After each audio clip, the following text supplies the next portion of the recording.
you can conduct and start the meeting.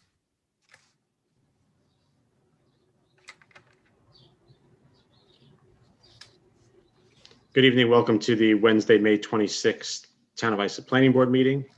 There are two types of items on the agenda tonight. If it says public hearing and you signed up to speak, we'll call on you to speak during the public hearing. We ask you to keep your comments to 3 minutes. If you're an applicant making a presentation, we remind you that the presentation should be no more than 30 minutes. 30 minutes being the upper end of the time that we're allotting you.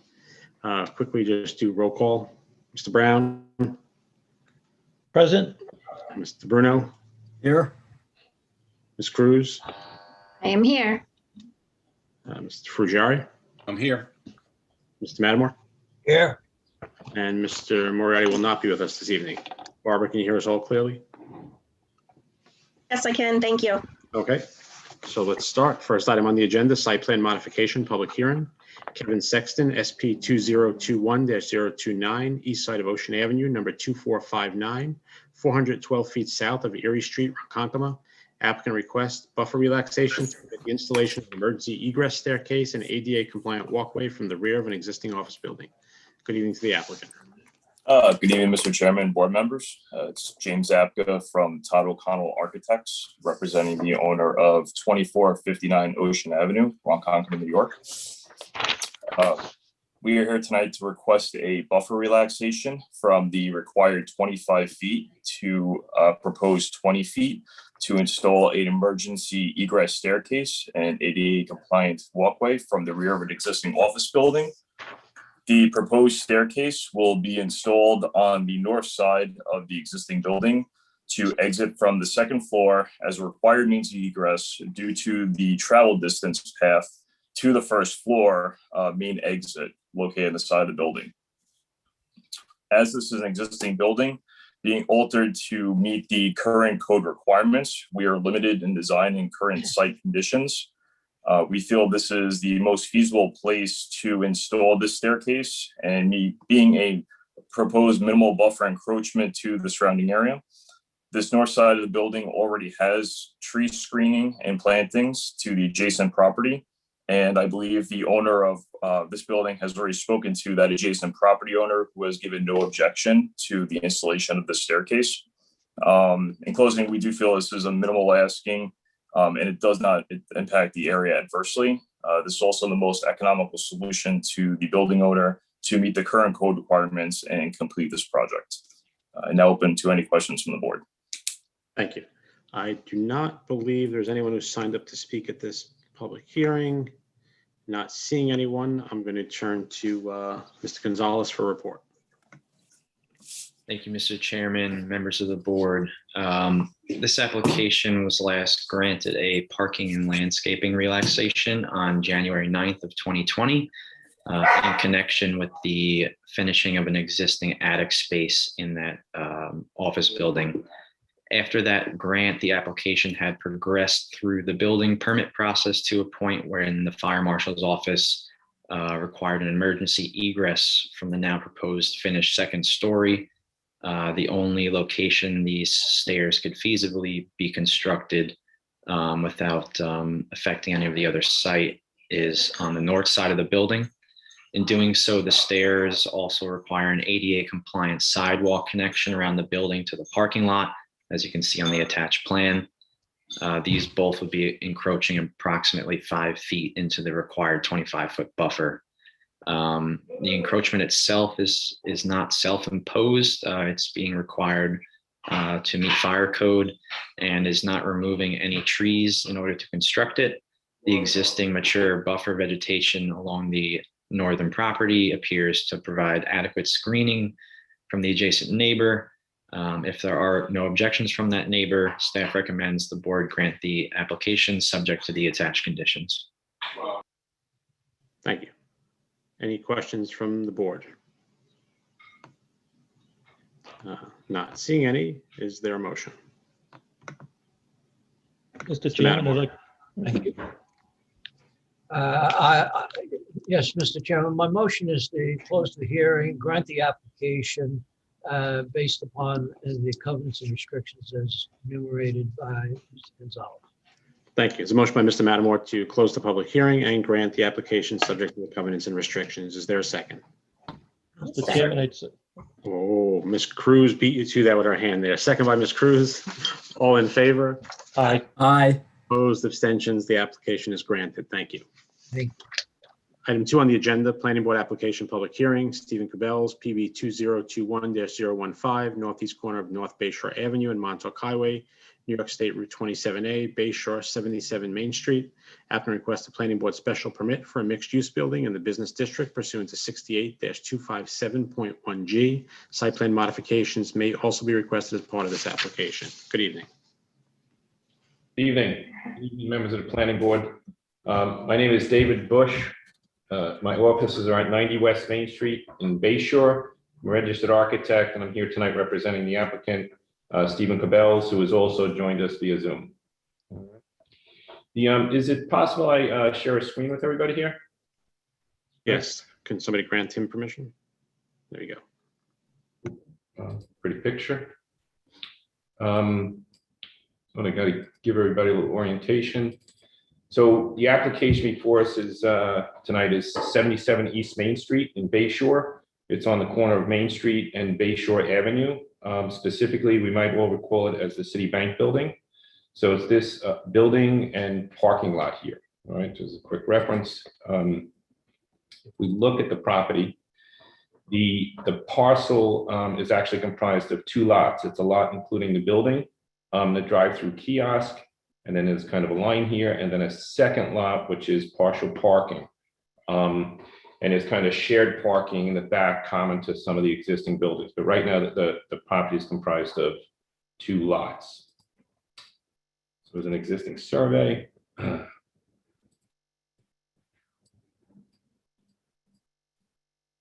Right, we have the existing building back, lot 1, and then lot 2, kind of the parking to the rear, right?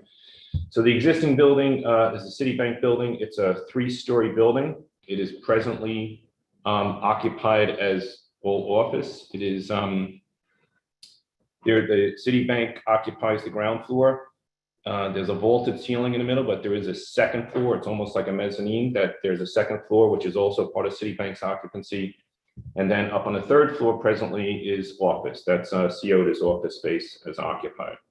Our proposal tonight is to request a change of use to the 3rd floor. So maintaining the bank use at the 1st and 2nd floor, changing the 3rd floor to apartments. As noted, when we were in review of the application, one of the things that we're looking to do is kind of, pull these 2 lots together, kind of consolidating the lot. And I'll describe that, but that's really an overlap with recommendations with the planning department and review the application relative to some FAR conditions. With the proposed of change of the 3rd floor residential use, this is kind of a site plan diagram. Right? When we do the 3rd floor change, as we change this 3rd floor to the residential use, we're going to be adding a small egress stair. An egress stair, if you will, has a footprint of approximately 9 by 18. It is a 3-story addition that comes up to serve the egress for the residences. And then with that, there's some other site modifications that, again, we've been overlapped with, planning. When we look at the application with the proposed building and gross square footages, we have with the 2 lots, we have a total square footage of 20,760 square feet. The square footage of all the floors, including the kiosk, there's a small little drive-through kiosk. We presently have an existing FAR of 44.95%, which is below the business district 60%. With the addition of the stair, this small footprint was approximately 165 square feet. We see a minor kick up at 45.75%. So even with that small addition, well below the total FAR of the site. One of the conditions that we've been in review of is parking, right? As we kind of look at the existing survey, if I open back up the survey, there's actually 2 existing spaces at the back of the building here with the proposed stair. We're adding the stair, and we're adding kind of an additional landscape area, kind of a rival to the back of the building that will serve the bank as well as the the residents of the apartments up on the third floor. With that, with the displacement of those two spaces, we've been in a review. We've kind of readjusted a handicap space, and we added a space in the back here to the lot, as well as a dumpster onto the site. I reference those things because as the lot exists, we have a total of 22 spaces, right? 22 spaces in the back area. When we do the addition, we displace 2 of those spaces. With the addition of the one here, we end up with 21 spaces total. In reflection upon that, if we look at the commercial use, the building 3 stories as a commercial use and 9,000 square feet of gross area, we have a parking requirement of 46 spaces, which is reflected up here. So existing building, 46 space requirement. The site presently has 22 spaces. When we propose to, with the proposal of the change of use on the third floor, we actually see a decrease in parking burden, if you will. So we go from, with a proposed 5 residential units up on the third floor, we go from a requirement of 46 spaces with the commercial down to 37 spaces with the residential. Again, the residential right now is calculated at 1.75 spaces per unit with the 5 units. That's a total of 9 spaces. I know we have been involved with other projects within the town of Islip where we're seeing a reduction in that total 1.75 down more towards 1.4, if you will, which would further bring that parking count down, displace that parking burden even further from the 46 required right now with the commercial versus the 37 of the proposed change use.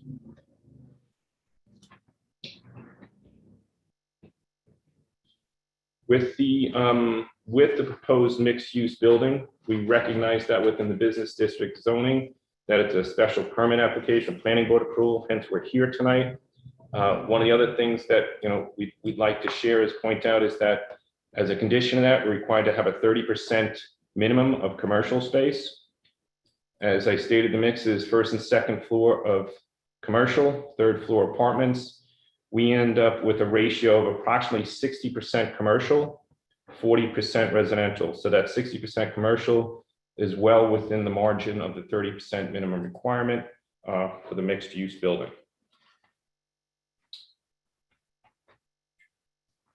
That's kind of short and sweet. Try to run through it quickly for everybody.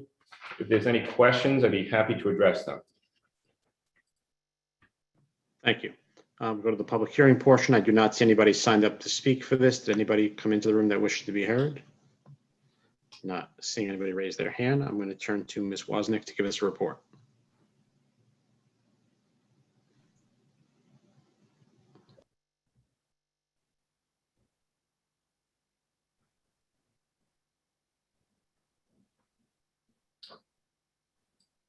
I'm sorry, I'm not hearing her. Is Kelly, anybody else? Kelly, I'm not sure if you're muted or not. We can't hear you, or if it's a problem with your microphone. It doesn't say you're muted, so it must be a problem with your.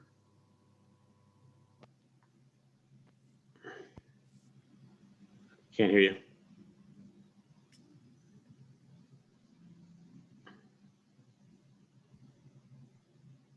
Can you hear me now? Yes. Okay. Yeah, maybe it was my headphones. I'll just do without them. I might not be able to hear you, so I apologize if I don't answer your questions. But all right, I'll start over. The subject property is located on the northeast corner of North Bayshore Avenue and Montauk Highway in downtown Bayshore. The site's improved with the 3-story building, notably known for its historic architecture, originally constructed in 1930 for South Shore Bank. Today's Citibank occupies the first and second floors with other office tenant spaces located on the 3rd story. Tonight, the applicant is looking to obtain a special permit for a mixed-use building in order to convert the 3rd floor into apartments. The applicant is proposing 5 total apartments with a mix of studio and 1-bedroom units. This conversion reduces the overall parking demand for the site by 9 stalls.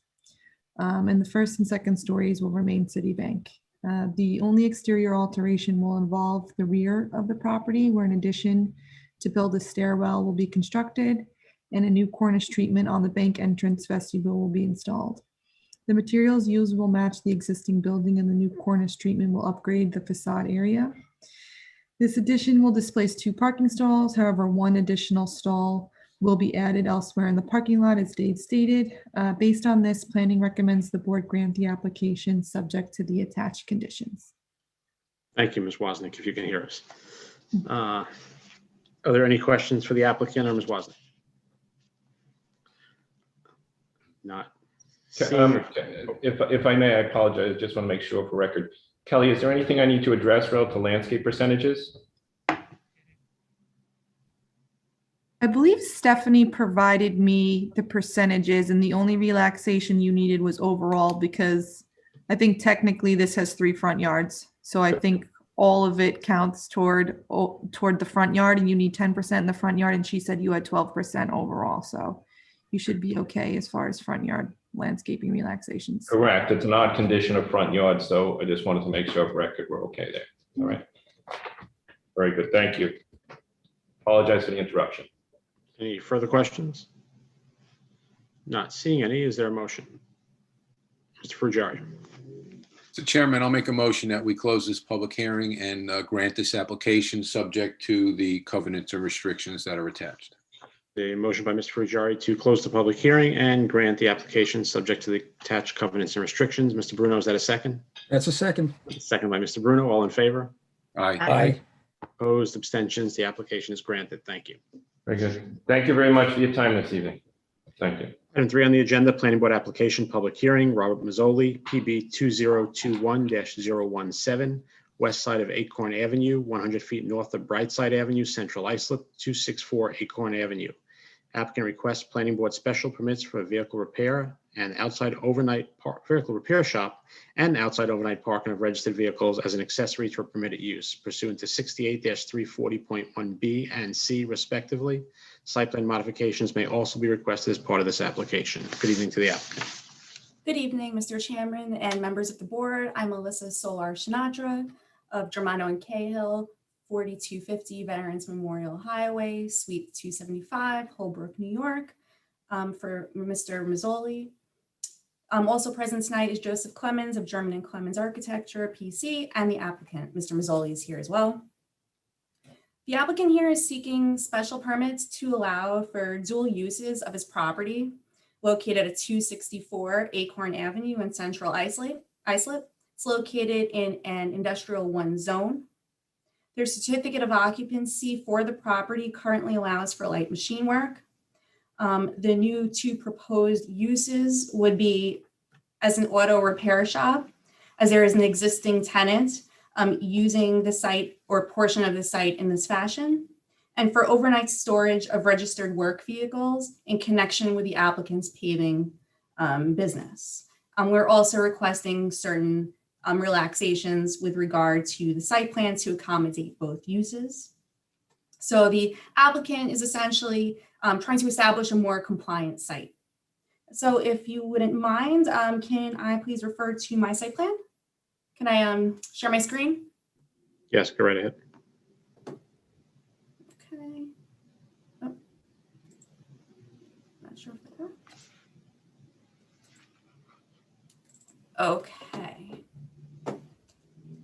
Okay, so I'll just discuss initially the location of the site. We have a 17,378 square foot site consisting of a building of approximately 1,380 square feet and a parking lot situated on Acorn Avenue. The Long Island Railroad abuts the north side of the premises. And we have vacant land adjacent to the south side, closest to Brightside Avenue. And we also have to our west a scrap metal facility. Acorn Avenue is the applicant is the only site on Acorn Avenue that utilizes this road. There is a church located to the east across the street, but it has no ingress or egress onto Acorn Avenue. They use entrances and exits on Brightside. And as you can see, our applicant site is also at a dead end. So it directly abuts Long Island Railroad, so there's no traffic coming from the north. So anyone traveling on Acorn Avenue is most likely going to the applicant's site. So, and here we have the floor plan. So I'll explain the uses of the proposed uses for the site now. So first, the owner is seeking a special permit for a repair shop to be used at the site to bring this into compliance with the town code. The auto repair shop is contained in a portion of the building. It consists of a consulting area, a car lift, and this is where cars that would be worked on would be, and also a repair office. There's only one mechanic working at the site. He's generally working on 1 to 3 cars per week. There is no auto body work being performed here, and no cars will be stored outside at the site overnight. We can fit potentially 2 cars in the auto repair shop if needed as well.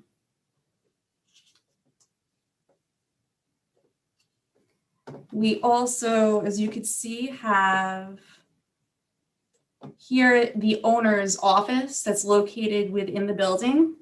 This is going to be for his office space is going to be used for his paving business, which would be considered a permitted use in an industrial zone, one zone. And as an accessory use, he would like to be able to store his paving vehicles overnight at the site, which would be permitted with a special permit if one was granted. The paving trucks that he would like to store are about 20 to 30 feet in length. He would need 6 spots for these vehicles. And generally when he has jobs, the trucks are out from 6:30 in the morning and they come back around 5 o'clock at night. So sometimes his employees will park in the spot that their truck is being used for. So there shouldn't be any issues with parking at the site for both uses. So as you can see here on the site plan, I'll show you how both uses can be accommodated. The work trucks would be parked here in the back toward the west end of the building. There are 6 spots for them. We have them screened with a buffer in the front by the curb cuts. The trucks are positioned over 50 feet back from Acorn Avenue. We are also going to put in place a buffer, a 15-foot buffer by the Long Island Railroad. And fencing per code. With regard to parking at the site, as you'll note, 12 spots are required for the auto repair use. And we only have here 6 spots here and 3 spots here, so 9 in total provided. So we are looking for a relaxation of 3 parking spaces. Like I had mentioned, we don't believe that this will be an issue because the mechanic isn't working on several cars per week. He's only working on about 1 or 3. And we have ample parking for those who are using the trucks as well. We are also the applicant would prefer also that the parking spaces at least be paved and that the remainder of the parking lot be placed with gravel, just so that his paving trucks don't continually crush the pavement. So that's something that my client would prefer to do. We are also seeking a relaxation for the overhead wires that are currently at the site. We aren't proposing to do any new construction on the building. There are overhead wires on every site surrounding the building as well. Since we are the only user of Acorn Avenue, we don't believe there'd be like a sightliness issue because we're the only user of this road. While there is a church next door, they do have a fence with screening as well from the property. So we would like to see the overhead lines remain in their existing spots. One thing you'll also note is that we do have 2 curb cuts laid out here. That is necessary for the owner's trucks to be able to circulate through the parking lot. They would usually come in through here, back in, and then they would probably need to head out towards the opening before they could pull back into the spot, head out. Because it's a little tight, that's typically the circulation of this area and how the trucks would make their movements. So we are hoping to keep the 2 curb cuts that exist because, as I mentioned, we're at a dead end. There really isn't any issue, we believe, with traffic and trucks blocking the road here because there's generally no one coming into and out of this road except for users of the site. So based on the foregoing, we believe that the proposed plans would accommodate the 2 uses. So I'd be happy to answer any questions that you may have. Thank you. I do not see anybody who has signed up to speak on this application. Did anybody come in late who wishes to be heard on this? Not seeing anyone raise their hand. I'm going to turn to Ms. Wozniak to give us a report. Thank you. The subject property is located on the west side of Acorn Avenue, just south of the LIRR and Central Islip, and it's improved with a 1,400 square foot industrial building that was CO'd in 1961. Currently, the property has an open violation with the Fire Marshal's office for operating an auto repair business without a CO. In addition, the property has a large amount of unpermitted outdoor storage.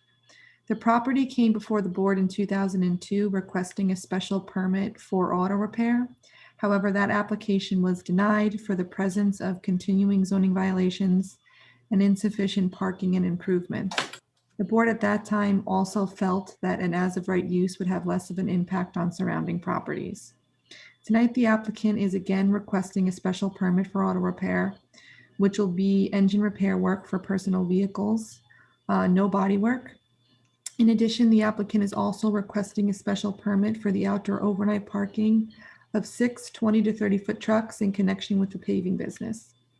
The applicant is proposing several site improvements, which will bring the site closer into compliance with today's land development standards. However, the applicant is looking to obtain several site plan modifications, which includes a waiver to retain overhead wires and pavement and parking relaxations. Planning feels 2 special permits may be too intensive for the property, given the current violations and number of vehicles an auto repair business typically services. Therefore, planning recommends the board reserve decision in order to address tonight's comments and draft appropriate conditions. Thank you, Ms. Wozniak. Questions from the board? Mr. Bruno, and then Mr. Frugieri. I think I heard this correctly, but I find it kind of humorous. Did the applicant's representative say that they were looking for a gravel parking lot because their trucks, because this is a paving company, but they can't pave their own parking lot so that their trucks won't crush it? Is that what you said? No. Well, I was just saying that the applicant would prefer it just so that it would stay looking better longer if it was gravel rather than to have to constantly pave. And that was just aren't these trucks that go across the road and go to everybody else's parking lot? It was just one recommendation. So yeah, I have difficulty with that one. It just seems a little odd to me. And just to also add, my client is in the process of and has also removed a lot of the stored materials that were on the property. Construction equipment, construction materials, cars, they're either all or they're getting rid of them. So we hope to have that all cleaned up soon in the process of this application.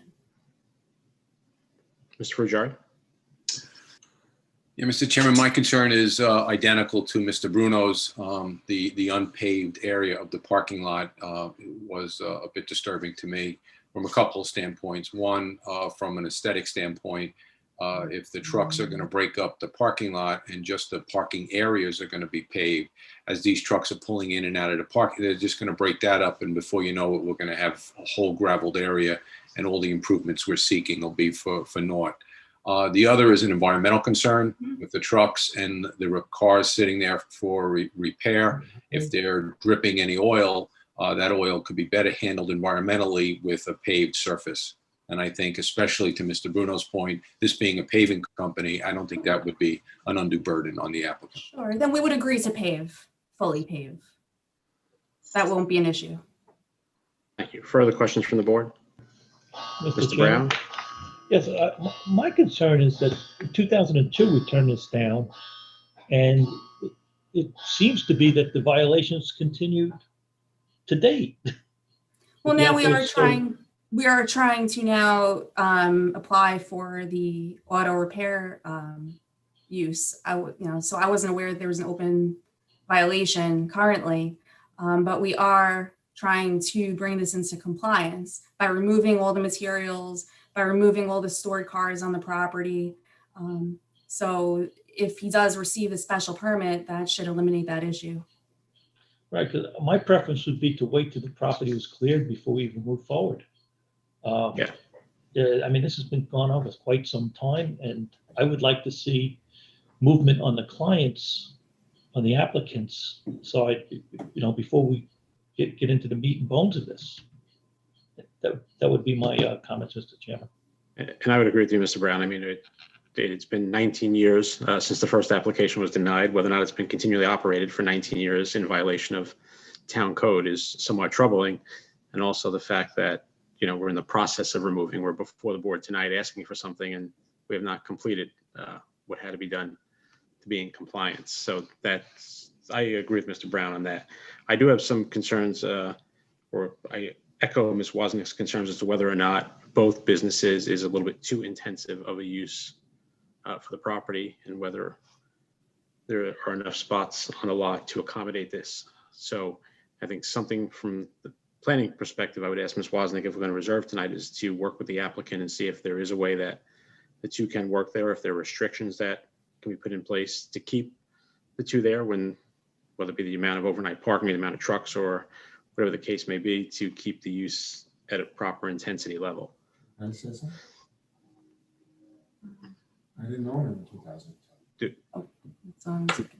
From the perspective of, there are how many employees total of the body shop? Oh, not the body, the auto repair shop? There's only one mechanic, one employee. So There's one mechanic. There's just one mechanic running the entire operation. Yes. And the other business would have how many employees? Two. So only 2 trucks are going out, so the other 4 trucks. 2 and myself, 3 trucks. 3 trucks. Okay, so the 6 spots that you're in the back, that you're gonna have 3 trucks total? I own more.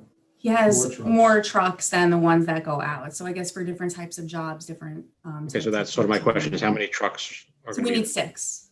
Okay, so it is 6 6 trucks. trucks. 6 trucks. And 2 employees for the trucks and 1 employee in the office, or what's Yeah, the total? 2 employees and an owner for the paving business. And little drills. Okay, so you're saying 4 total employees for both businesses is what the requirement is? Yes. Okay, Ms. Wozniak, I leave that with you to go over the intensity, the amount of trucks that, if this is approved, would be allowed to be parked on the site. Okay. Are there further questions from the board? Mr. Brown, Mr. Bruno? Just wanted to make sure I understood that. So generally, we're going to see trucks parked on the site all day as well, because it's not like all 6 trucks go out. He may take 2, maybe 3, but then there'll still be, we understand you need the 6 spaces because let's say are 6 trucks. So some trucks are going to just stay there all day. There may be some trucks staying. Not maybe. If you only have 2 employees, you have 6 trucks, unless they're driving somewhere, taking a taxi back or an Uber back, you're going to have. There trucks. will be trucks staying there. Okay. And they will be screened They're 50 feet back from the main road, and they're going to be screened by a buffer.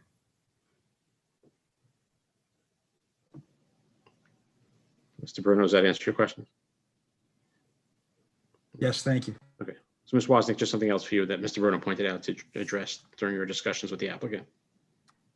Yes. Any further questions from the board? Is there anything further from the applicant? No, thank you. Is there a motion? Mr. Chairman, I'd make a Correct. motion. I'd make a motion to close the hearing and reserve decision tonight. It's a motion by Mr. Brown to close the public hearing and reserve decision. Is there a second? Second by Mr. Matamore. Oh, by Mr. Matamore, all in favor? Aye. Opposed, abstentions, we're reserved. Thank you. Thank you. Item 4 on the agenda, Town Board Application Public Hearing, Dennis DeVivo, CZ 2021-012, southeast corner of Union Boulevard, County Route 50 and Pat Drive, West Islip, 718 Union Boulevard. Applicant requests a modification of covenants and restrictions associated with TC 3910 in order to expand the mixed-use building. Site plan modifications are required as part of this application. I will note for the record that Mr. Frugieri is recused on this matter. Good evening. Good evening, Mr. Chairman, board members. James Apka from Todd O'Connell Architects, representing Dennis DeVivo, the owner of 718 Union Boulevard, West Islip, New York. We're here tonight requesting modification of covenants and restrictions from the 1992 Planning Board decision, TC 3910, in order to expand a mixed-use building, including site plan modifications as part of this application. The existing building is located on the southeast corner of Union Boulevard and Pat Drive, located in a GST zoning district. The current building operates as an insurance office and maintains hours of 9 a.m. to 5 p.m. with minimal incoming traffic.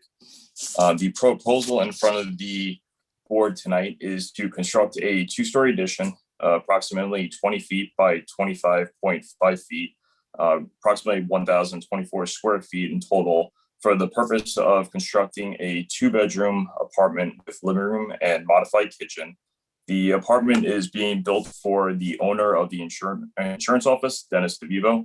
He has recently split his time between living in Florida and sold his home here in New York, and would like to have a place to hang his hat when he comes back to reside and see his family. The addition is being constructed on the west side of the existing building along Pat Drive. It maintains the required 25-foot front yard setbacks on Pat Drive and Union Boulevard, and also maintains the 25-foot buffer required to the adjacent residential property to the south. However, though it does not make the existing rear yard setback any worse from the existing building to the rear yard property, it will require a variance from the Zoning Board of Appeals if we go through this board hearing. Site plan modifications requested with this application include the proposal of a driveway on the west side of the property off of Pat Drive. This driveway will be solely used by the apartment attendee and not for business use associated with the insurance office. It has been brought to our attention after the submission of the site plan that the driveway being proposed will need to actually be relocated approximately 12 feet north to avoid a utility pole guy wire that is extending down on that property line. If the board were to grant this application, this would be resolved and we would do a resubmission to the board with that driveway relocated as needed, and also a screening buffer along that south property line if it would be to be requested by the board for the purposes of the neighbor. If the board has any questions, I would be happy to answer them. Thank you. We'll go to the public hearing, then go to report, and then come back for questions. It looks like we have John Davis here to speak. Mr. Davis, when you're ready, just go ahead and unmute. You can speak.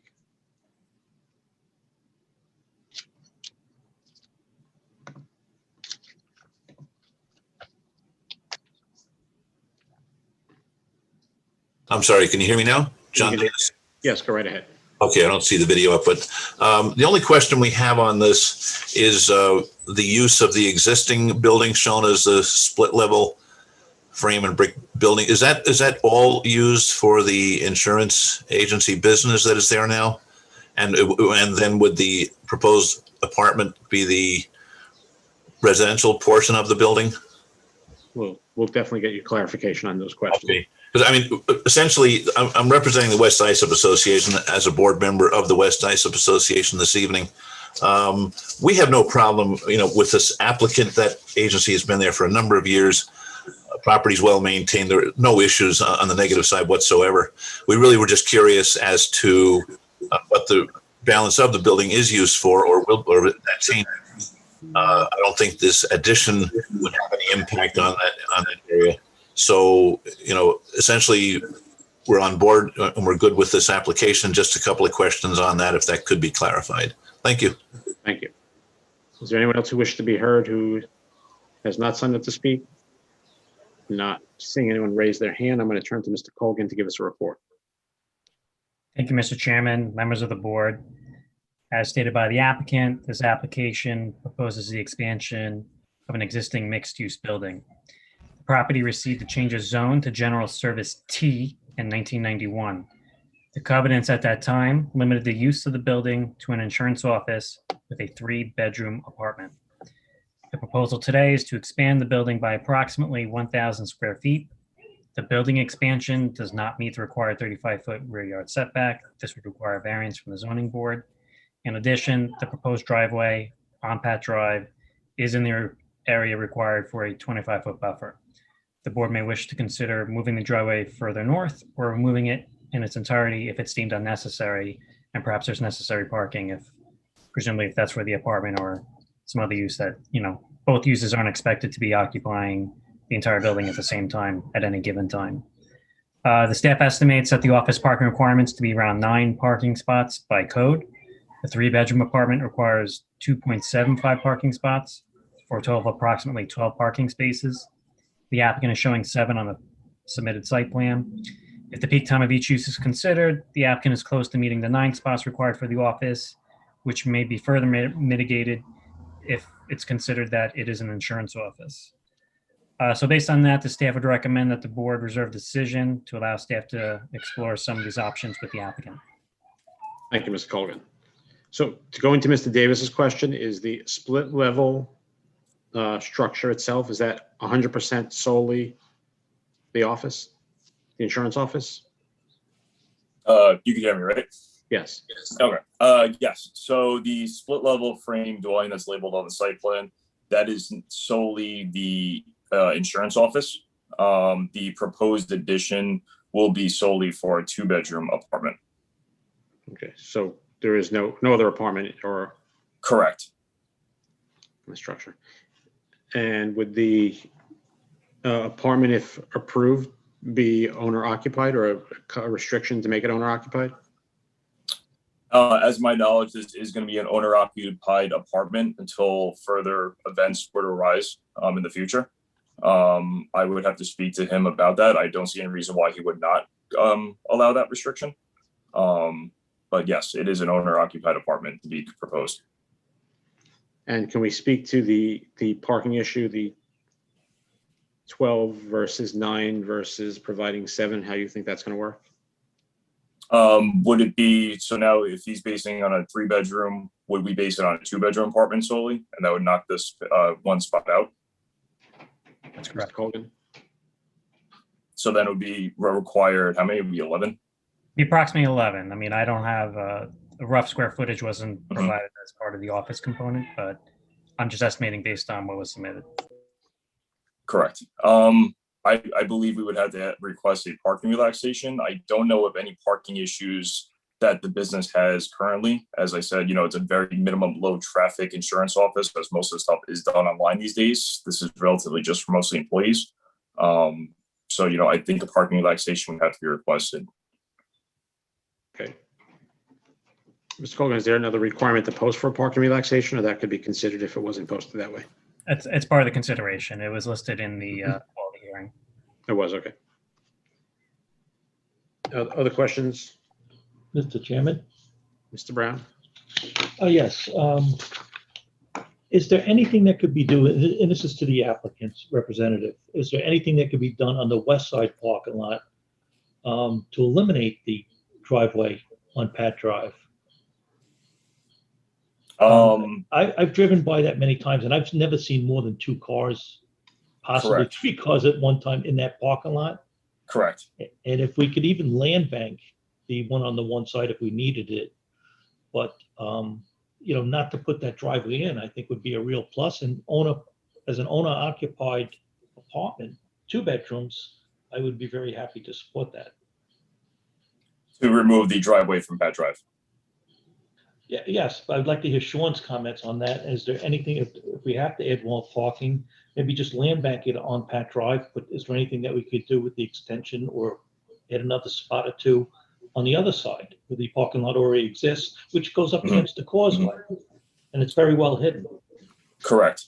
We could definitely explore that option. I could explore that with Mr. Colgan, as far as if that would be supported by them as encroaching further into, I guess, the already approved buffer relaxation. But yes, that could be a possibility, I think. All right, Sean, can you comment on that? There we go. Honestly, so the more restrictive parking requirement is on the office. So it really depends on if the office is truly becoming any more intense in terms of number of employees. When you look at the parking lot on the east side, there doesn't seem to be any realistic way of increasing the number of parking spots. In fact, normally we don't do diagonal parking. So I would say the staff would be in favor of, if that Pat Drive parking spot is not truly needed, I would opt for the applicant to remove it entirely and just keep it as residential looking as possible. So that's what we should find out. If they can get away without that as in a 2-bedroom owner occupied apartment, I think that the application makes sense. I think it's possible. Would you say if the applicant were to remove that driveway that we would get any approval versus a reserved decision tonight? Well, I'm only 1 vote, but I would Correct. be, if there was no driveway on Pat Drive, and I am familiar with the property. I've never seen a lot of cars in the parking lot. Correct. A part-time owner going to Florida and coming back, in the summer months, I don't think that'd be an issue using the parking lot that you have. Yes, I believe there is only currently maximum 3 people working this office during any day, maybe 2. All right, so those are my comments, Mr. Chairman. Thank you. Are there further questions from the board? Chairman? Mr. Bruno, is that you? Yes. Go ahead. I happen to agree with Mr. Brown. Sean, just for technicality purposes, could we not land bank a space off the other parking lot between the walkway and the building? Let me take a look. For some reason, I can't see the site plan anymore. Here we go. In theory, you could. Saying just for the, I also believe that there isn't going to be a parking problem here, but I'm saying to get closer to the numbers, I would never, I'm looking, for example, I happen to be looking at a picture of that location. I wouldn't want to see a space there. Okay, I don't want anybody to think I'd want to see one there, but I'm saying it is possible, I think, to technically land bank one there, so. Yeah, let me put it to you this way. I mean, normally there's a parking covenant placed on every parking relaxation. If and when there were to be a parking problem, we'd come back to this board and we'd roll up our sleeves and probably find that additional spot or 2 that we needed. That might include a Pat Drive driveway. That might include, again, land bank or installing an actual spot adjacent to the house or somewhere else. So there are options, but I think all indicators based on, at least my experience passing by this office, they don't need all the parking that's shown on this. Thank you.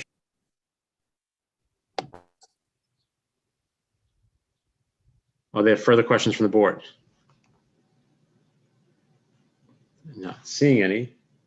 So my opinion is that I would ask Mr. Colgan to go work out the issues of possibly removing the Pat Drive driveway, which I would fully support, possibly seeing if there's enough space, as Mr. Bruno said, to land bank that other spot between the building and the walkway.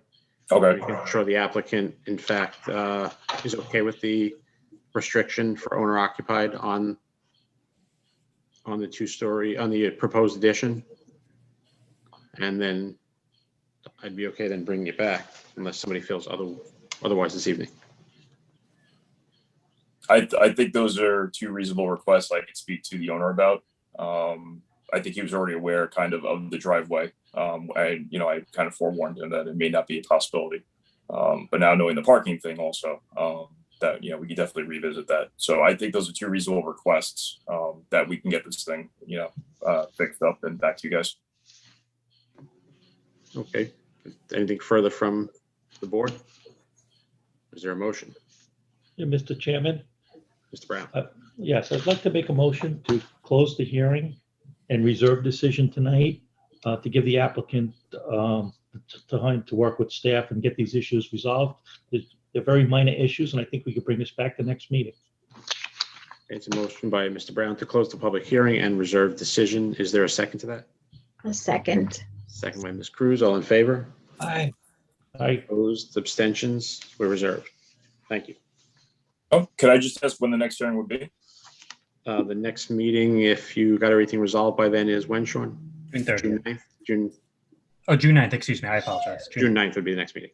June 9th. Okay, I appreciate it. Thank you so much. Thank you. Have a good night. Item 5 on the agenda, Town Board Application Recommendation Item, IA Holdings LLC, CZ 2017-019, northwest corner of Suffolk Avenue, County Route 100 and Eastern Avenue, Brentwood, 849 Suffolk Avenue. Applicant requests a change of zone from Residence AAA District to Business 3 District and Residence CA District in order to maintain a portion of the existing horse farm and redevelop the remainder of the parcel with 180 apartments. Applicant also requests Town Board approval to utilize increased density permitted in the CA District pursuant to Town Code Section 68-173.1. Applicant further requests a Town Board special permit for a fast food restaurant in the Business 3 District pursuant to 68-302G. Site plan modifications are required as part of this application. Good evening. Good evening, Mr. Chairman, members of the board. For the applicant, Joseph F. Bazell, Blanda, and Visconti, 535 Broad Hollow Road, Suite B4 in Melville. We were last before the board on the 18th of March when some comments were made, which we addressed by revised plan. I'd like to talk a little bit about that. They had to do with the commercial portion of this site. We had our public hearing last year. We had a prior public hearing in 2017. Based on the comments we received from the board, we scaled back the commercial component. As an overview, there are 3 components to this project. One is a horse farm. We're retaining 5 acres for the horse farm in the northwest area of the property. Then there is a housing component in the easterly portion of the property, and in the southwest portion, there is the commercial component. The last time we were here, the commercial portion had a 6,000 square foot multi-tenant building. We've reduced that to a 2,500 square foot single tenant coffee shop. And as per the covenants proposed by planning and agreed to by the applicant, it would be limited to a coffee shop type use. We brought the FAR down to 0.06, 0.24 is allowed. So we're basically 25% of what the FAR is allowable. We have side yards of 44.2 and 132.7. The requirement is 10. So we're 4.4 and 13.2 times the requirement. The rear yard is 83.5, 15 feet is required, so we're 5.5 times the requirement. We still meet parking, but as we've taken out additional commercial space, the amount of space we need is only 20. So we've reduced the pavement and we've added landscaping. The landscaping in the commercial portion is now 52% for 23,745 square feet. Required is 20% or 9,150 square feet. So we're about 2.6 times the requirement. And again, more than half the site is landscaping. As far as front yard landscaping, requirement is 4,574. We have 9,553, more than twice. The coffee shop, as you can see on the site plan, is all the way in the westerly portion of the lot. The distance from the coffee shop to building number 1 is 306.6 feet. So that gives us a view corridor up to the horse farm. The horses, of course, as said before, can't be kept closer to Suffolk Avenue because the traffic and the noise is very disturbing to them. So those are the most recent modifications. The project has changed many times since the original submission of 240 units. We are literally across the street from the Long Island Railroad station at Brentwood, so it's a unique opportunity for TOD development. The application would be a positive for the property, for Suffolk Avenue and for Brentwood. It'll improve the property in the area and provide an anchor for revitalization. This is an important lot on Suffolk Avenue due to its location across from the train station, also due to its size and its frontage along Suffolk Avenue. Our client is investing millions of dollars in the property and in Brentwood. We believe it will have a very positive impact. Again, 3 components. We're preserving 5 acres as a riding academy. We're upgrading and refurbishing that as part of the process. There is the residential TOD community across the street from the train station, and the coffee shop only in the commercial area, which would serve riders of the Long Island Railroad, residents of this community, and of course, the Brentwood community as a whole. There's a sewer main extension proposed as part of this application, which will open redevelopment opportunities for the area, otherwise impossible. New buildings, quality architecture, and landscaping will improve the Suffolk Avenue corridor and will help improve Suffolk Avenue and help improve Brentwood. We've already had 2 hearings, so I'll refrain from going through all the details, but if the board has any questions or would like to hear them, please let me know. Why don't we go to Mr. Colgan first for a report, then we'll come back for questions. Thank you, Mr. Chairman. As stated, this application was reserved in November of last year. Primary concerns raised at that time was the increase in traffic and the aesthetic impact from Suffolk Avenue with the loss of some of the horse farm. The applicant has proposed removing the dry retail component from the Business 3 site. While this doesn't drastically lower the traffic numbers, it will help in improving the site circulation for the pad site. The town's traffic consultant has concluded that the local highway network can accommodate the additional traffic generated by the proposal without detrimental impact. The applicant has indicated that the horse farm cannot be preserved solely along Suffolk Avenue due to the impact of the roadways on the horses. Residential architecture and extensive front yard landscaping are provided to improve the aesthetic appearance from Suffolk Avenue. Lastly, the staff has recommended that no on-site sewage treatment plant be provided. The project should be dependent on a connection with an off-site facility. So based on that, the staff would recommend that the board grant the application subject to the attached covenants and restrictions. Thank you. Questions from the board? Mr. Brown? Yes. So Sean, I just want to make sure I'm clear. So this project would be subject to them connecting to the sewer district or where Entenmann's is or something like that? Correct. Okay. So I would agree on that. So the condition that the applicant has agreed to is that, or the applicant is okay with the condition that this must be hooked up to the sewers, that no on-site treatment? Yes, we've consented to that for a while. We renewed that earlier today when we saw the most recent revised covenants from Sean, but the proposal has always been to connect to sewers. And Sean, in terms of since we did not, which I thought the original idea was that they were going to eliminate the restaurant slash, I guess that has changed over the last several months, the queuing in light of COVID and the fact that people stay in their cars now is more than sufficient to meet that? Well, they're showing the 12 cars. There does seem to be ample room to reconfigure the site should we find that the standards be changed in the interim due to COVID. But and looking at this, it looks like they can provide ample queuing without compromising, the egress and ingress of the site. And then I know there's quite a bit of reference to transit oriented. I think in the new world, the Long Island Railroad ridership, even though everything has opened and mask requirements have been, and I'm a Long Island Railroad rider and live in a transit oriented development, and I drive in every day now. Can we speak to how that intersection would work there with the rush hour cars coming in and out of it during rush hour, as well as people coming in at rush hour to buy coffee? If in fact people are not walking across the street to go to the train station. It is a regulated intersection now. There is a light there at the entrance to the train station. So we would be queuing up to that particular light. So there's no reason for people to cross in the middle of the road. They can cross at the light and at a regulated intersection. But I'm not talking about pedestrians. I think that the transit won't be there, that people are going to be driving their cars in and out of. I was really referring to the volume of cars coming in and out at the peak hours.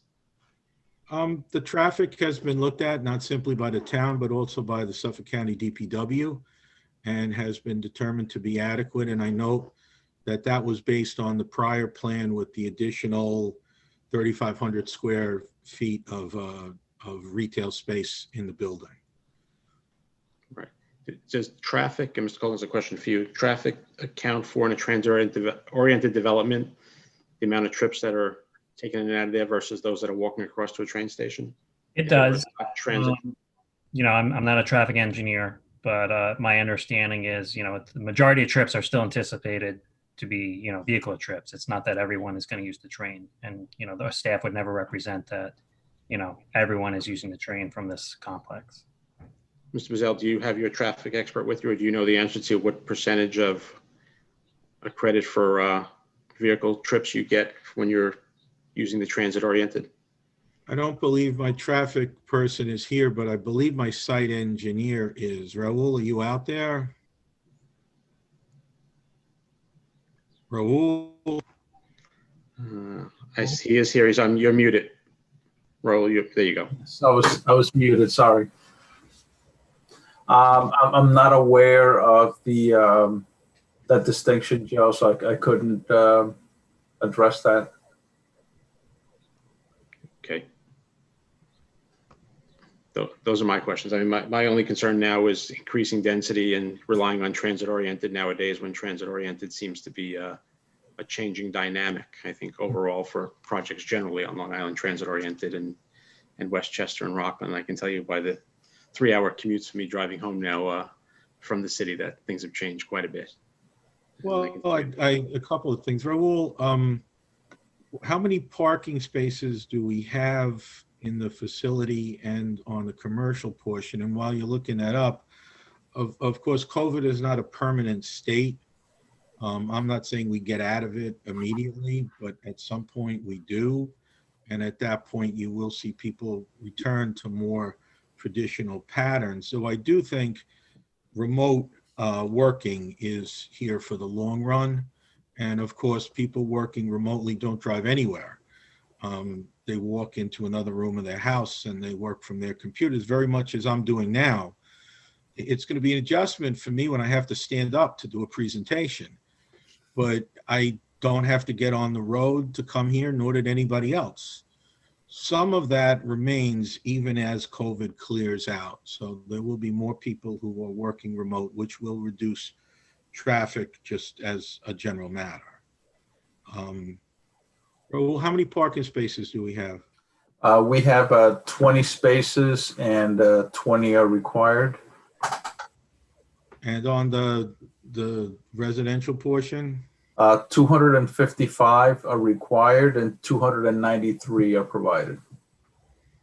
So the site's not being mapped out as a typical TOD where you'd have one space or less per unit.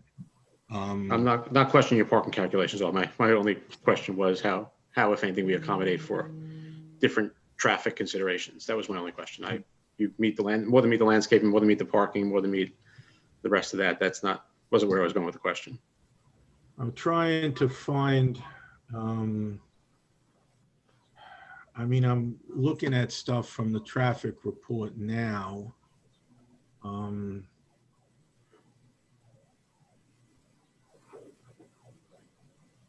My only concern is that intersection and Suffolk Avenue, if there are in fact a lot more cars coming in and out during peak hours versus, or throughout the day versus somebody being in the city all day long who took the train in. I mean, they're looking at a weekday AM peak period of 88 vehicles exiting the site. And a weekday PM peak period of 100 vehicles entering the site. Suffolk Avenue is a major thoroughfare. And I note they're also doing so at a regulated intersections, so that controls the movement of vehicles in and out of this property. Because we have a light there we can tap into. So it's not a driveway that enters the road. There is a light there, so people can queue up and leave, and there's plenty of room in that entrance area for people to stack up while waiting to exit the site, or for somebody entering from Suffolk Avenue to pull in without, and then make the turn to the coffee shop or to the apartments without backing up any traffic on Suffolk Avenue. And there is it's developed in an organized fashion that would allow the control of traffic coming and going without problems. Right. Okay. Well, I'm just one person, but I certainly have concerns regarding the traffic and also the cars queuing up on the inside to exit, I think, which my question to Sean earlier was whether or not those spilling out from the drive-through would then spill out into that lane of cars waiting to exit. But Mr. Frugieri? Yeah, my concern is also traffic related, both pedestrian and vehicular. From the vehicular standpoint, this Suffolk Avenue is a county road. So Suffolk County DPW obviously reviewed this. Mr. Bizzell, do you have a letter from Suffolk County DPW accepting your traffic report and stating that it's okay? That was turned in. That was also based on the bigger commercial. That was based on a more intense commercial use. Correct. Okay. And my second question is pedestrian related. And I do think there's going to be pedestrian traffic trying to cross Suffolk Avenue in both directions, from the residents who live there going to the train station. And also, if the coffee shop is a good one, you're going to have commuters parking in the parking lot and walking across the street to get their cup of coffee before they get on the train. Did Suffolk County DPW recommend a pedestrian crossing at that location? Suffolk County DPW did not get that detailed at this point, but we do anticipate a pedestrian grade crossing would be required. Yeah. They have to, of course, designate the spot and the parameters and all of that, but there is ample room on both sides of Suffolk Avenue to make that work. Yeah, Suffolk Avenue is a busy enough road where there should be some type of formal pedestrian crossing there. Yeah, we expect that they're going to do just that. Okay. I like to see that in any eventual covenants or restrictions. Thank you. Anything further from the board? Anything further from the applicant? Unless the board has any questions, that would conclude. Is there a motion? Mr. Mattamore? I would make a motion based upon all these comments, and particularly based upon the negotiations back and forth with the applicant, Mr. Bizzell, and the progress that's been made over the last few months. I would move to grant the application, but subject to obviously to the filing of the covenants and restrictions that have been discussed. So there's a motion to grant the application subject to the covenants and restrictions that have been addressed. Does that include Mr. Frugieri's yes. covenant and restriction with the addition of Mr. Frugieri's yes. restriction? Is there a second to that motion? I'll second. Second by Mr. Frugieri. All in favor? Aye. Aye. Opposed? The only opposed? Any abstentions? And the motion carries. The application is granted. Thank you. Thank you very much. Item 6 on the agenda is major subdivision decision items, Settlers Road subdivision, Hauppauge, MS 2007-005, northerly terminus of Settlers Road, 120 feet north of Old Post Road, Hauppauge. Applicant requests a 90-day extension of the final approval on a 10-lot major subdivision. I do not So see the applicant here, so I'm going to turn to Mr. Gonzalez to give us a report.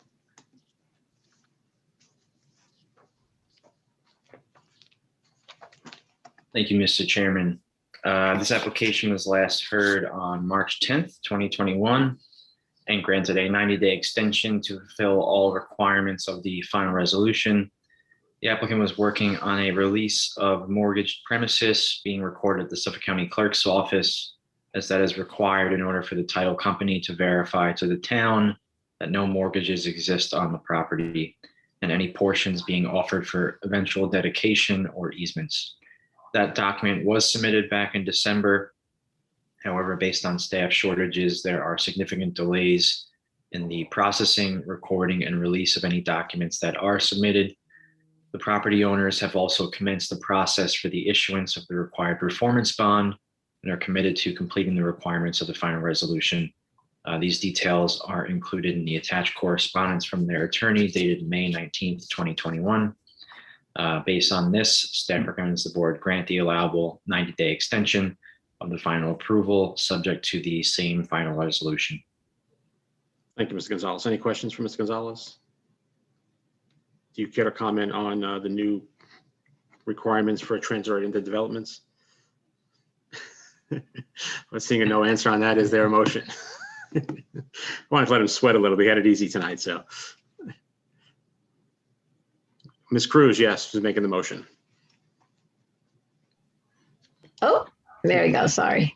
Okay, I will make a motion to grant the 90-day extension based on the staff recommendations. It's a motion by Ms. Cruz to grant the 90-day extension based upon staff recommendations. Is there a second? I'll second. Second by Mr. Brown. All in favor? Aye. Aye. Opposed? Abstentions? The extension is granted.